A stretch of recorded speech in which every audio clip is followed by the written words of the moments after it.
بسم اللہ الرحمن الرحیم۔ السلام علیکم ورحمۃ اللہ وبرکاتہ۔ حکومت اور حکمرانی ٹاپک ہے ہمارا۔ آج بتائیں گے حکومت ہے کیا، سلطنت بادشاہت ملنے کے بعد کیا ہو جاتا ہے۔ معصوم فرماتے ہیں جو اقتدار حاصل کر لیتا ہے وہ دست درازی کرنے لگتا ہے، ایسے سمجھے اس کے ہاتھ لمبے ہو جاتے ہیں اور ان ہاتھوں کو پھر غلط استعمال کرنا شروع کر دیتا ہے۔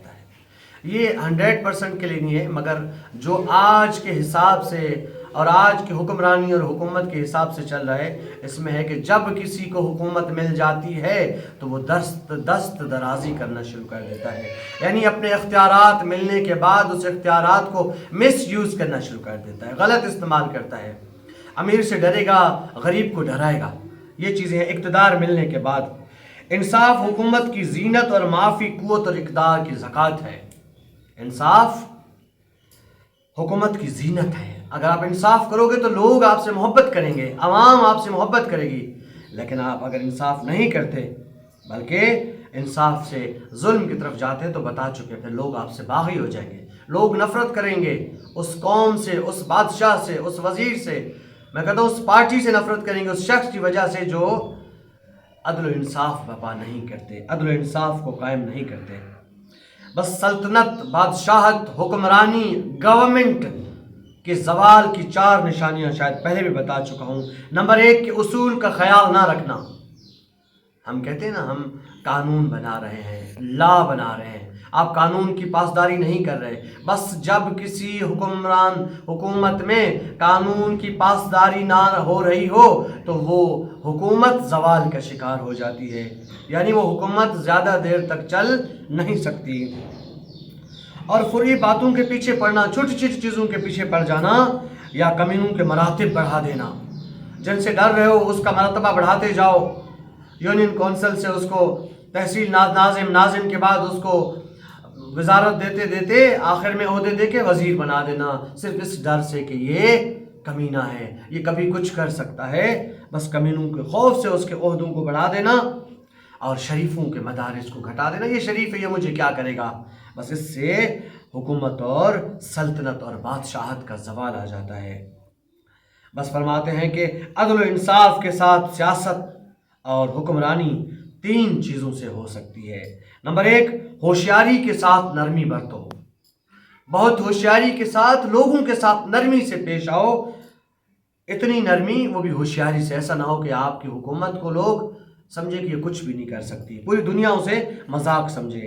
عدل و انصاف میں انتہائی کوشش کرنا، بس پورا حق دلانا لوگوں کو، اور لوگوں کے ساتھ نیکی اور احسان کرنا، اور میانہ روی کے ساتھ پیش آنا، نہ زیادہ نشیب و فراز، نہ زیادہ بڑھ جانا اور نہ بالکل زیادہ۔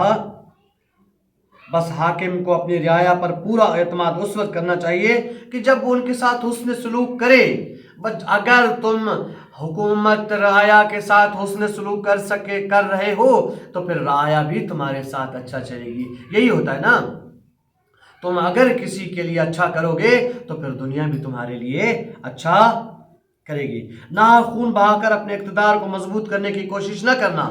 بہت دفعہ ہوا ہے، ہم نے دیکھا ہے ہمارے پاکستان اسلام آباد میں بیٹھے لوگوں نے، بہت دفعہ اس طرح ہوا ہے کہ کبھی ریلی کو، کبھی دھرنے کو، کبھی اس کو ختم کرنے کے لیے، اٹھانے کے لیے کافی نقصانات ہوئے ہیں۔ بے شک حاکم کی صلاحیت پر رعایا کی خوشی کا دار و مدار ہوتا ہے کہ یہ جو میرا اس وقت وزیر لگا ہے اس کے اندر قابلیت کتنی ہے، یہ جو وزیر اس وقت لگایا گیا ہے یہ کتنا قابل ہے۔ ہم پہلے بتا چکے ہیں کہ اگر اس کی وزیر کی اس میں قابلیت ہوگی اور تجربہ ہوگا تو پھر لوگوں کو اعتماد ہوگا۔ میں چلا جاؤں ایک درزی کے پاس کپڑے تیار کروانے کے لیے، اور اس کی درزی کی قابلیت یہ ہو کہ وہ استری بھی صحیح سے نہ کر رہا ہو تو میرے کپڑے کاٹ کے کیسے بنائے گا۔ تو ہم وزیر ایسا لگائیں کہ جسے لوگوں کو اس کے اوپر اعتماد بھی ہو۔ جس شخص کو اپنی سلطنت کے زوال کا خوف ہوتا ہے وہ ہمیشہ ظلم سے باز رہتا ہے، کیونکہ اسے اگر کام کرنے کی اللہ پاک نے توفیق دی ہوتی ہے تو وہ چاہتا ہے کہ میں کرسی پہ باقی رہوں، کچھ وقت زیادہ رہ کے میں اس رعیت کے لیے، اس عوام کے لیے، اپنے ملک کے لیے کوئی کام کروں۔ تو وہ ہمیشہ ظلم سے باز رہتا ہے۔ اگر کوئی کہتا ہے کہ میں نے اب پیسے جمع کر لیے، اب میرا بینک بیلنس بہترین ہو گیا، اب میرے پاس اتنا ہے کہ میری نسلیں بیٹھ کے کھا سکتی ہیں، تو پھر وہ رعایا اور عوام اور ملک کے تمام لوگوں پہ ظلم کرنا شروع کر دے گا۔ جو شخص اپنی حکومت کے وقت ظلم کرتا ہے وہ زمانے کے تمام ظالموں میں شمار ہوتا ہے، چاہے وہ حکومت میں ختم ہونے کے بعد شریف بن جائے، باقی کے پورے 50 سال شرافت سے گزارے، مگر جو 5 سال اس کو سلطنت ملی تھی، حکومت ملی تھی، اس نے ظلم میں گزارے، تو وہ 50 سال بھی اس کا وہی تعارف ہوگا جو تھا۔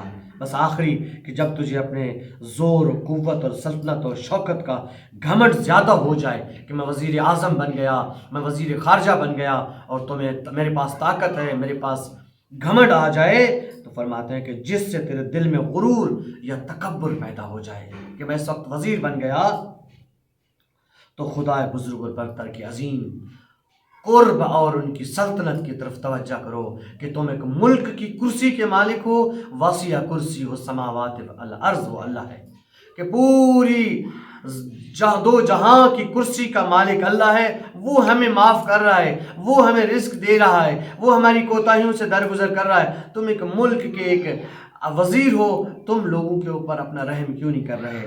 بس فرماتے ہیں کہ خیال رکھنا کہ وہ کسی وقت بھی تمہاری گرفت کر سکتا ہے، اور تیری قوت اور قدرت کو اس میں کچھ دخل نہیں کہ خدا کی مداخلت کر سکے۔